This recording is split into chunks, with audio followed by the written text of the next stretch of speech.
Biblioteca. Supérate audiolibros. Los 8 pilares de la prosperidad. Autor: James Allen. La prosperidad se basa en un fundamento moral. Popularmente se supone que descansa sobre una base inmoral, es decir, sobre el engaño, la práctica aguda, la decepción y la codicia. Es común escuchar incluso a un hombre inteligente declarar que ningún hombre puede tener éxito en los negocios a menos que sea deshonesto, considerando así la prosperidad en los negocios algo bueno, como el efecto de la deshonestidad algo malo. Tal afirmación es superficial e irreflexiva, y revela una total falta de conocimiento de la causalidad moral, así como una comprensión muy limitada de los hechos de la vida. Es como si se sembrara beleño y se cosecharan espinacas, o se construyera una casa de ladrillos sobre un lodazal, cosas imposibles en el orden natural de la causalidad, y que por tanto no deben intentarse. El orden espiritual o moral de la causalidad no es diferente en principio, sino solo en la naturaleza. La misma ley se aplica en las cosas invisibles en los pensamientos, y los actos que en las cosas visibles en los fenómenos naturales. El hombre ve los procesos en los objetos naturales, y actúa de acuerdo con ellos, pero al no ver los procesos espirituales, se imagina que no existen, y por eso no actúa en armonía con ellos. Sin embargo, estos procesos espirituales son tan simples y tan seguros como los procesos naturales. En efecto, son los mismos modos naturales que se manifiestan en el mundo de la mente. Todas las parábolas y un gran número de dichos de los grandes maestros están diseñados para ilustrar este hecho. El mundo natural es el mundo mental hecho visible. Lo que se ve es el espejo de lo que no se ve. La mitad superior de un círculo no es diferente de la mitad inferior, pero su esfericidad está invertida. Lo material y lo mental no son dos arcos separados en el universo, son las dos mitades de un círculo completo. Lo natural y lo espiritual no están en eterna enemistad, sino que en el verdadero orden del universo son eternamente uno. Es en lo antinatural, en el abuso de la función y de la facultad, donde surge la división, y donde el hombre es arrancado, con repetidos sufrimientos, del círculo perfecto del que ha tratado de salir. Todo proceso en la materia es también un proceso en la mente. Toda ley natural tiene su contrapartida espiritual. Tomad cualquier objeto natural, y encontraréis sus procesos fundamentales en la esfera mental si buscáis correctamente. Considera, por ejemplo, la germinación de una semilla y su crecimiento en una planta con el desarrollo final de una flor, y de vuelta a la semilla de nuevo. Esto también es un proceso mental. Los pensamientos son semillas que, al caer en el suelo de la mente, germinan y se desarrollan hasta alcanzar la etapa completa, floreciendo en actos buenos o malos, brillantes o estúpidos, según su naturaleza, y terminando como semillas de pensamiento para ser sembradas de nuevo en otras mentes.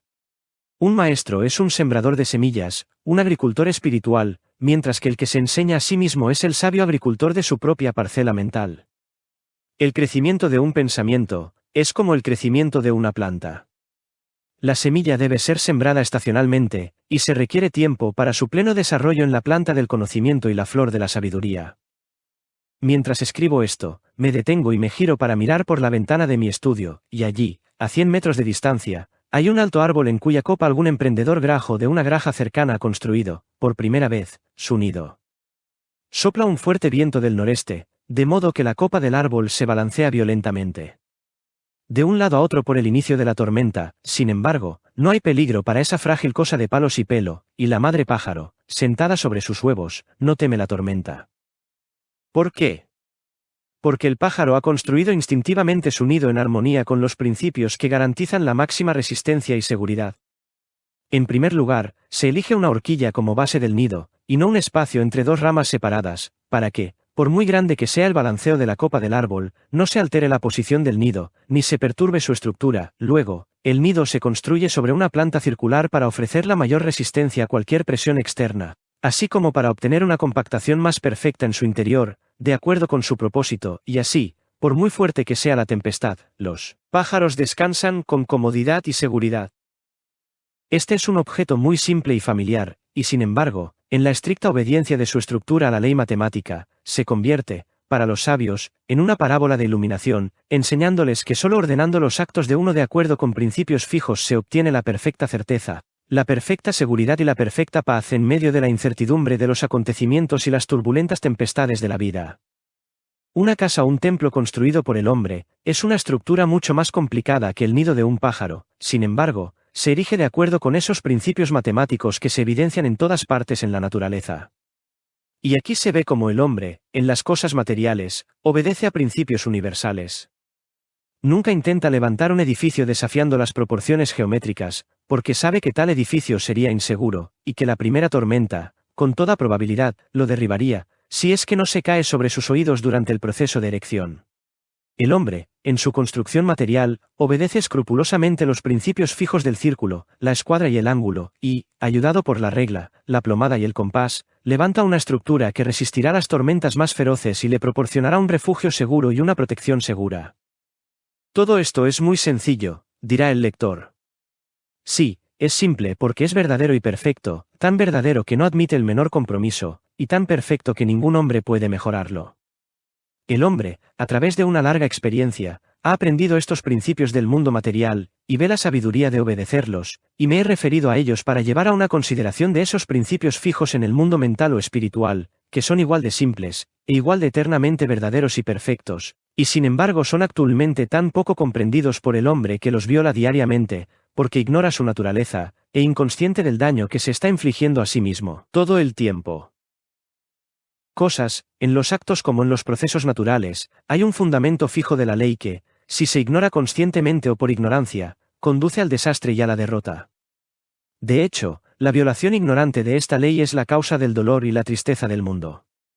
En la materia, esta ley se presenta como matemática, en la mente, se percibe como moral. Pero lo matemático y lo moral no están separados y opuestos, no son más que dos aspectos de un todo unido.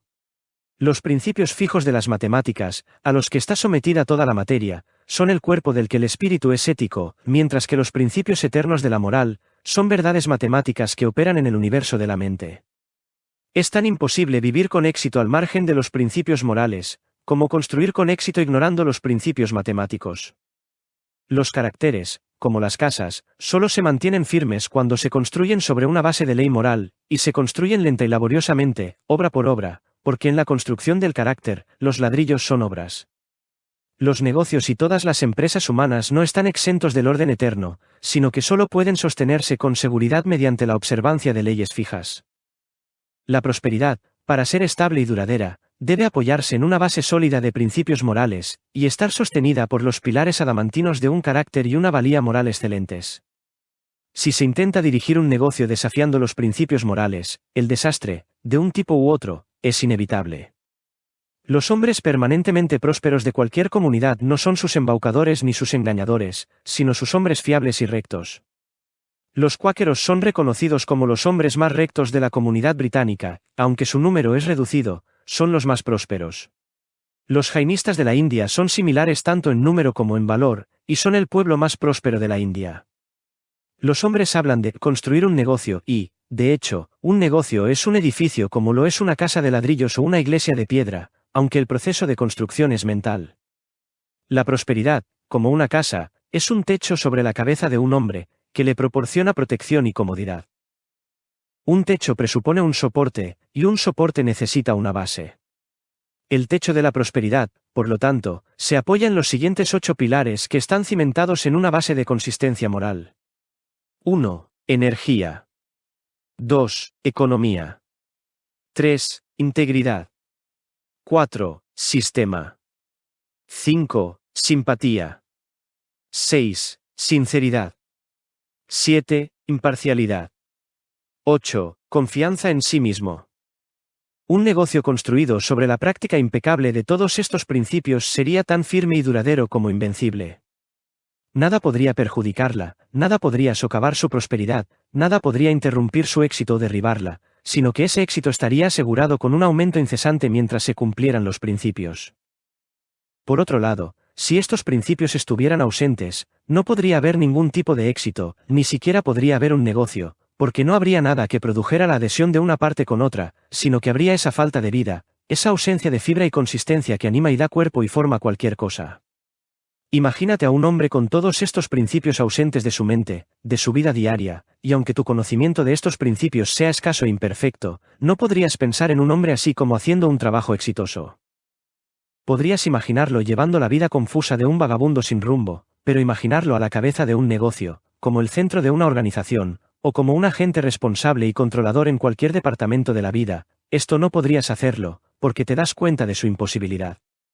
El hecho de que nadie de moralidad e inteligencia moderadas pueda pensar en un hombre así como comandante de cualquier éxito, debería, para todos aquellos que aún no han captado la importancia de estos principios. Por lo tanto declaran que la moralidad no es un factor, sino un obstáculo, en la prosperidad, ser una prueba sólida para ellos de que su conclusión es totalmente errónea, porque si fuera correcta, entonces cuanto mayor fuera la falta de estos principios morales, mayor sería el éxito. Estos 8 principios, entonces, en mayor o menor grado, son los factores causales de todo éxito de cualquier tipo. Por debajo de toda prosperidad son los fuertes apoyos, y, por mucho que las apariencias se opongan a tal conclusión, una medida de ellos informa y sostiene todo esfuerzo que es coronado con esa excelencia que los hombres llaman éxito. Es cierto que comparativamente pocos hombres exitosos practican, en su totalidad y perfección, todos estos 8 principios, pero hay quienes lo hacen, y son los líderes, maestros y guías de los hombres, los soportes de la sociedad humana, y los fuertes pioneros en la van de la evolución humana.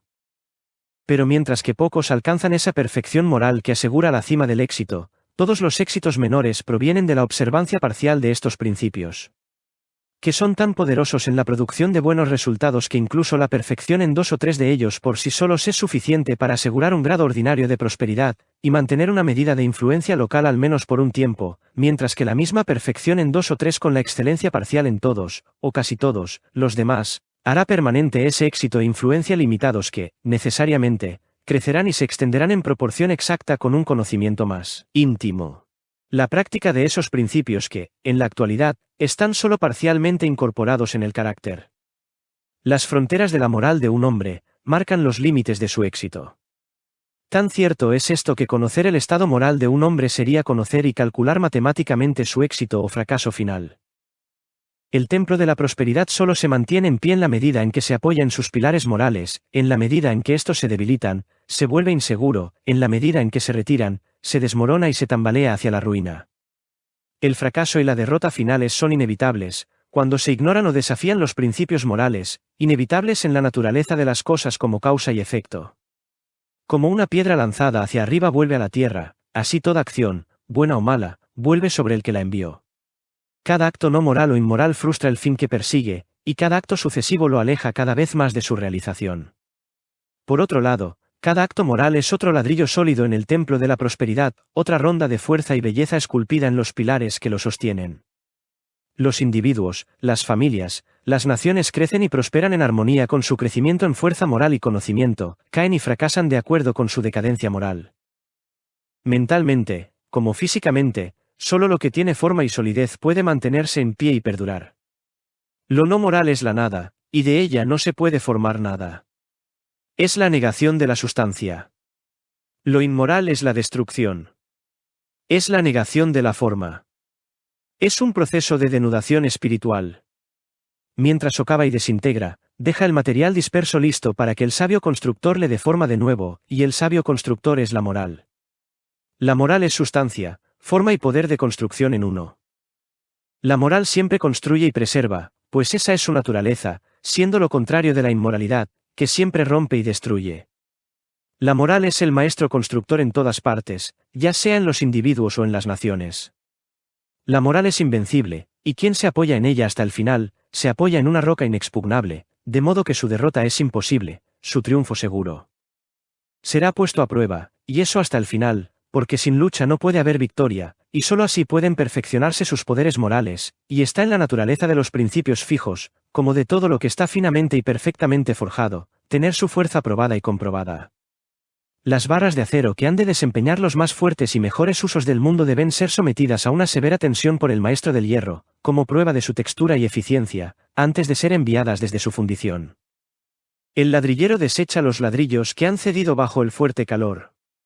Así, el que ha de tener un éxito grande y permanente pasará por la tensión de las circunstancias adversas, y el fuego de la tentación con su naturaleza moral no solo no socavada, sino fortalecida y embellecida. Será como una barra de acero bien forjada, apta para el más alto uso, y el universo verá, como el herrero su acero finamente forjado, que el uso no se le escapa.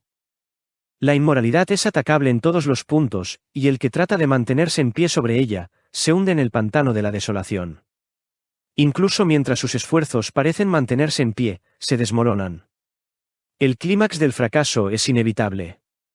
Mientras el hombre inmoral se ríe de sus ganancias mal habidas, ya hay un agujero en su bolsillo por el que cae su oro.